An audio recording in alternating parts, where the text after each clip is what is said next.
জুলাই আন্দোলন একটা আদর্শিক ভিত্তি ছিল। আপনারা মনে করবেন না যে আন্দোলন হঠাৎ করে হয়ে গিয়েছে, অথবা কোটার জন্য একটা দেশের রাষ্ট্রের সকল শ্রেণী পেশার মানুষ জীবন দিতে নামে, এটা পৃথিবীর কোথাও হয়নি। এখানে একটা আদর্শিক ভিত্তি ছিল। সবচেয়ে বড় যে ভিত্তিটা ছিল, এখানে ন্যায়ের পক্ষে সবাই অবস্থান নিয়েছে, বৈষম্যের বিরুদ্ধে সবাই অবস্থান নিয়েছে, জালেমের বিপক্ষে মাজলুমের পক্ষে সবাই অবস্থান নিয়েছে। এই বিষয়গুলো আদর্শিক সংজ্ঞায়ন প্রয়োজন। এখানে আপনি প্রত্যেককে পাবেন যে তারা শাহাদাতের তামান্না নিয়ে সেখানে গিয়েছিল। আজকের এই শাহাদাতের তামান্নার শিক্ষা কোথায় থেকে পেয়েছে মানুষ?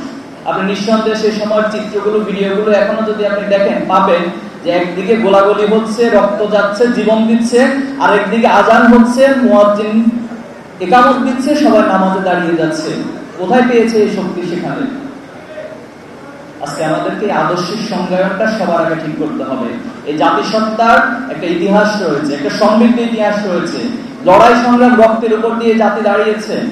কিন্তু আমাদেরকে বারবার আমাদের সেই লড়াই সংগ্রামগুলো, আমাদের স্বাধীনতাকে বুলণ্ঠিত করা হয়। একটা শ্রেণী পেশা এখানে দাঁড়িয়ে যায়, এটা বুর্জোয়া শ্রেণী এখানে দাঁড়িয়ে যায়, কিছু ব্যক্তি তাদের পুরাতন স্ট্রাকচার দিয়ে আবার ফ্যাসিজম কায়েম করে, আবার রক্ত দেয়, আবার ফ্যাসিজম কায়েম করে।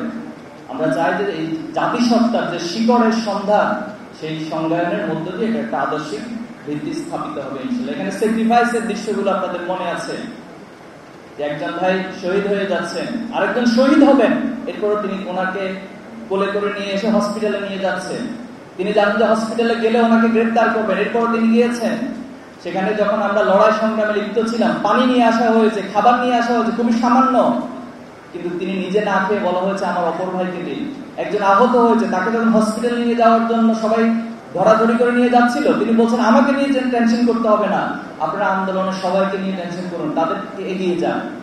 এটা তো আমাদেরকে ইসলামের আন্দোলনের, ইসলামের ইতিহাসের জিহাদের কথাগুলো স্মরণ করিয়ে দেয়। পানি নিয়ে আসা হয়, একজন আরেকজনকে স্যাক্রিফাইস করতে করতে সবাই শহীদ হয়ে যায়। এই আদর্শিক ভিত্তির বিষয়গুলো আমি রাজনৈতিক নেতৃবৃন্দ সহ আজকের এই প্রধানমন্ত্রীর প্রতি আমি অনুরোধ করবো। সেকেন্ড যে বিষয়টা বলবো, এই আন্দোলন শিক্ষার্থীদের দ্বারা শুরু হয়েছে, এটা নিয়ে আমাদের কারো কোনো সন্দেহ নাই। যদিও শিক্ষার্থী শুরু হয়েছে, পরবর্তীতে সবাই সেখানে অংশ নিয়েছে, কিন্তু আজকে শিক্ষা ব্যবস্থা এবং শিক্ষার্থীদের জন্য কি উদ্যোগ নিয়েছে সরকার? কোনো উদ্যোগ নেয়নি।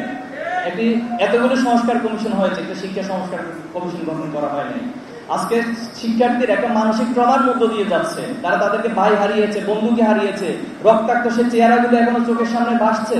আপনি তাদের ট্রমা ঠিক করার জন্য তো কোনো উদ্যোগ নেন নাই সরকার। তাহলে আজকে এই প্রবন্ধে এই বিষয়গুলো আসা দরকার ছিল।